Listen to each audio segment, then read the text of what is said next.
Assalamualaikum warahmatullahi wabarakatuh. Perkenalkan nama saya Kevin Birahabona Bersada, NIM 122370147 dari SIP 7 Praktikum Geologi Struktur. Baiklah, kali ini saya akan membahas mengenai soal praktikum geologi struktur.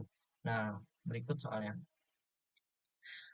Soalnya seorang geologis mengukur beberapa data sesar dan membuat hipotesis bahwa sesar-sesar tersebut terbentuk bersama akibat event NNB sampai SSI shortening. Gunakan software Kotlin untuk melakukan analisis dihedral.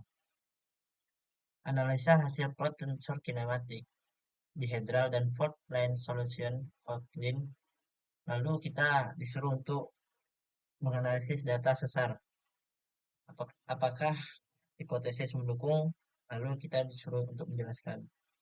Jadi pada dasarnya dari soal ini kita disuruh untuk menentukan jenis sesar apa yang terjadi dan apakah terbentuknya sesuai dengan hipotesis yang telah dinyatakan sebagai berikut. Nah, ini merupakan data yang akan kita masukkan. Baik, kita akan masuk ke aplikasinya. Nah, berikut ini masih kosong.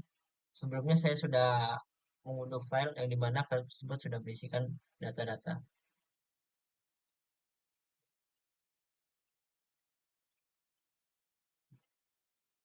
Nah, sudah terlihat datanya sudah masuk. Nah, eh, apabila teman-teman ingin mengetahui bagaimana cara menginput datanya, begini caranya. Kita ke menu data, lalu kita tekan add new, lalu kita masukin fault strike, deep strike sesuai soal yang tertera. Ini arahnya kemana? S artinya short, seperti itu. Ini sesuai juga, masukkan sesuai yang diinginkan soalnya.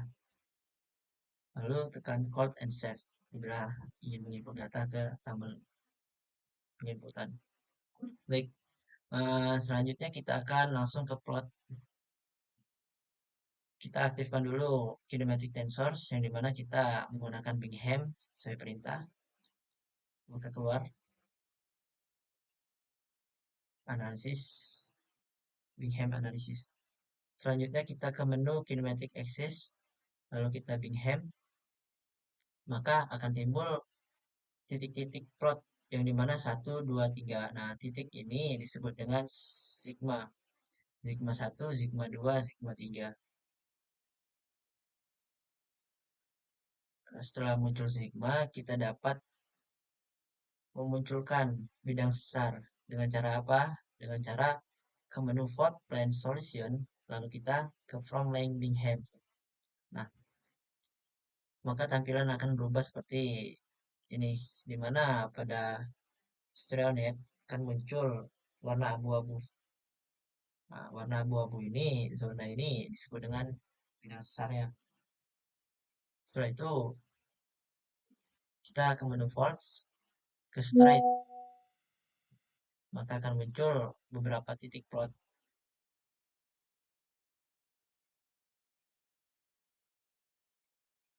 yang dimana nantinya plot ini akan memiliki garis sesar.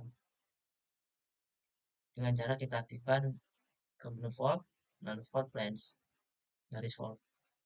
Oke, garis sesar ini pergerakannya. Bagaimana cara kita mengetahui eh, pergerakan yang terdapat pada sesar soal kali ini? Dengan cara kita ke menu Fault, lalu kita ke Faults, kita ke Highway Slip Direction. Nah, ini maka muncul arah tanda panah. Dapat kita simpulkan bahwasanya apabila arah panahnya yang bagian atas dan bagian bawah saling bertemu seperti ini, mendekat, saling mendekat, maka dapat kita katakan bahwasanya sesar yang terjadi pada soal kali ini merupakan sesar naik, yang mana hanging wall akan mengalami kenaikan, footwall berada di bawahnya. Lalu eh, kita juga bisa dapat mengaktifkan movement plans, yang dimana movement plans ini kita dapat mengetahui arah pergerakan sesarnya bagaimana, lebih jelasnya nih. Nah, baik, sebentar saya bahas sebentar ya, biar lebih mudah kawan-kawan untuk memahaminya. Plot, movement plan. Oke, nah ini dia. Ini arah pergerakannya nih. Apabila kita beri garis, dia akan di sini dan bertemu. Selanjutnya, untuk meyakini lebih lanjut argumen dari bahwasanya ini sesar naik, kita dapat menggunakan menu, yaitu menu PT dihedra dengan P dihedra. Maka akan muncul tampilan yang dimana akan keluar angka-angka seperti ini. Nah, kita perhatikan pada sigma 3. Apabila pada sigma 3 memiliki angka yang lebih besar, contohnya seperti ini 9, sedangkan pada sigma 1 memiliki angka yang lebih kecil, contohnya seperti 0 di sini, maka ini meyakinkan bahwasanya terjadi sesar naik. Namun, apabila pada sigma 1 memiliki angka lebih besar, contohnya 9, sedangkan pada sigma 3 memiliki angka yang lebih kecil, contohnya 0, maka kita dapat menyimpulkan bahwasanya sesar yang terjadi ada sesar normal atau sesar turun. Nah, baik.